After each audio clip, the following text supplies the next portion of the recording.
Ça y est, TikTok va interdire les filtres beauté aux mineurs pour protéger leur santé mentale. Qu'est-ce qu'on en pense? Parce que oui, ça fait un bon petit moment maintenant que beaucoup de personnes s'inquiètent de l'effet de ces filtres sur l'estime de soi des adolescents et la santé mentale en général. To show you what I actually look like. Trigger warning.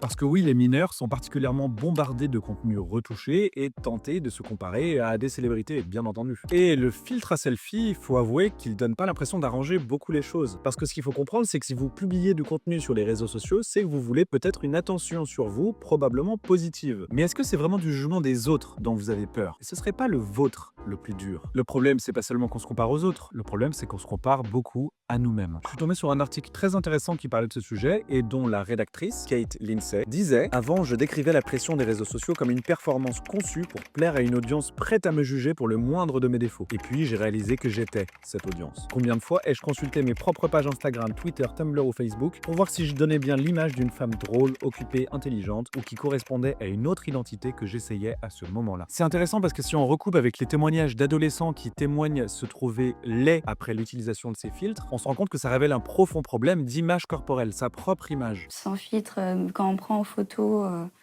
sans rien, je me sens vraiment mal, ouais. Du coup, quand je réfléchis à tout ça, j'ai l'impression que TikTok fait un pas dans le bon sens, en interdisant ces filtres de beauté aux mineurs pour qu'ils ne grandissent pas avec une image déformée d'eux, artificiellement améliorée d'une certaine manière et standardisée la plupart du temps. Et rassurez-vous, on ne parle de l'interdiction que des filtres beauté. Vous allez toujours pouvoir utiliser les filtres déformants, ou les masques, ou le filtre chien, ou le filtre lapin, ou le filtre démon. Un filtre démon, qu'est-ce que je raconte? Bref, même si j'aurais été probablement déçu si j'avais été adolescent, sachant que mon application préférée interdit les filtres beauté, je comprends vraiment l'idée. Et pour être honnête, je pense pas que ce soit l'acte le plus courageux de la part de TikTok ou celui qui aura le plus d'impact sur la santé mentale des adolescents et leur confiance en eux. Au hasard, je peux citer l'industrie de la cosmétique qui a intérêt à ce que notre apparence ne nous convienne pas tout à fait, le modèle économique des plateformes de réseaux sociaux qui ont tout intérêt à ce que vous vous mettiez sur la gueule dans les commentaires pour bien vous montrer de la pub, le manque de transparence du monde de l'influence et des influenceurs qui vendent du rêve et un corps qui n'existe pas, les médias et leurs normes depuis toujours, le corps des fans surveillé. On ne manque pas le sujet d'avoir peu de confiance en soi ou de se sentir critiqué et espionné. Si on pouvait ne pas se faire une double dose en nous jugeant très durement nous-mêmes, ce serait